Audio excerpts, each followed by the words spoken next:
गौरी गणपतीचं आगमन म्हणजे सगळ्या घरात उत्सवाचं वातावरण तर असतंच, पण त्याचसोबत फराळाचं वातावरणही पसरलेलं असतं आणि या सुवासात अधिकच भर पाडतात ते म्हणजे हे आपले रवा लाडू. तर पारंपरिक आणि हे एकदम असे खास असणारे लाडू. चला तर मग पटकन रेसिपीला सुरुवात करूया. आता मी इथं मंद आचेवर कढई ठेवलेली आहे आणि त्यात साधारण 1 ते 1.5 चमचा तूप घातलेला आहे आणि 1-1.5 वाटी मी बारीक रवा घेतलेला आहे. आता हा रवा एकसारखा हलवत खरपूस भाजेपर्यंत मी हलवून घेणार आहे. आईच्या पद्धतीचे आणि आठवणींच्या गाभाऱ्यातले हे लाडू सगळ्यांनाच आवडतात. मग तुम्हालाही आवडले तर नक्कीच कमेंट करून सांगा आणि हो, व्हिडिओ शेवटपर्यंत नक्की बघा. आता हे मिश्रण मी एकदम खरपूस भाजून घेतलेलं आहे आणि हे थंड होण्यासाठी मी एका थाळीत काढून घेतलेलं आहे. आता त्याच कढईत मी साधारण 1 चमचा तूप घातलेला आहे आणि यात थोडेसे बदाम भाजून घेणार आहे. तुम्ही तुमच्या आवडीनुसार सुकामेवा याच्यात घालू शकता. मला आवडत नाही त्यामुळे मग मी फक्त बदाम घालते.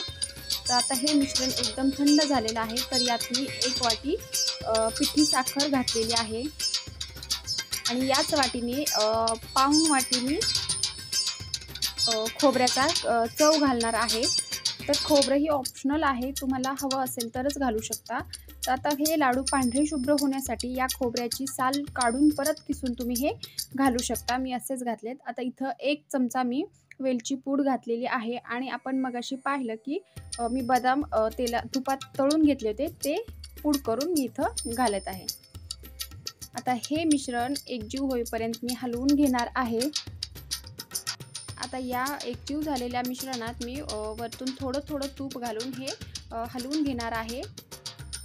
त्यामुळे हे मिश्रण थोडंसं असं मऊसर किंवा ओलसर दिसतं आहे. तर आता हे लाडू जे आहेत ते गरम वळायला घ्यायचे, कारण काय होतं की हे थंड झाले तर रवा जो आहे तो फुगला जातो आणि मग ते लाडू बनत नाहीत, वळतच नाहीत, मग ते कोरडं पडतं पीठ. त्यामुळं हे लाडू जेवढे गरम वळून घ्याल तेवढे पटकन होतात. तर अशा प्रकारे मी हे लाडू आता वळून घेत आहे. तर सगळ्यात पहिला लाडू मी अगदी छोटा केलेला आहे. हा माझ्या घरच्या गणुल्यासाठी म्हणजे शर्विलसाठी बनवलेला आहे, त्यामुळे हा छोटासा बनवलेला आहे, त्याला टेस्ट करायचा आहे म्हणून. तर अशाच प्रकारे मी सगळे लाडू आता वळून घेत आहे. जोपर्यंत गरम मिश्रण आहे तोपर्यंतच पटकन वळून घ्या. मिश्रण जर थंड झालं तर तुम्ही गरम दूध किंवा थोडंसं पाण्याचा शिंतोडा देऊन हे लाडू परत वळायला घेऊ शकता.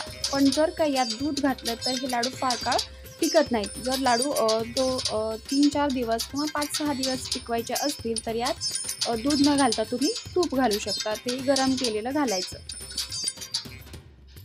चला तर मग आता हे आपले लाडू वळून होतात आहे. व्हिडिओ आवडला असेल तर नक्कीच लाईक, शेअर, सबस्क्राईब करा आणि हो, लाडू कसे झाले ते कमेंट बॉक्समध्ये नक्की कळवा. बस आपले हे आपल्या लाडक्या बाप्पांचे गौरीसाठीचे लाडू तयार आहेत. गणपती बाप्पा मोरया, मंगलमूर्ती मोरया, अशा प्रकारे मी हे लाडू पूर्ण वळून घेतलेले आहेत. भेटूयात पुढच्या अशाच नवीन आणि पारंपरिक रेसिपीसोबत. तोपर्यंत धन्यवाद.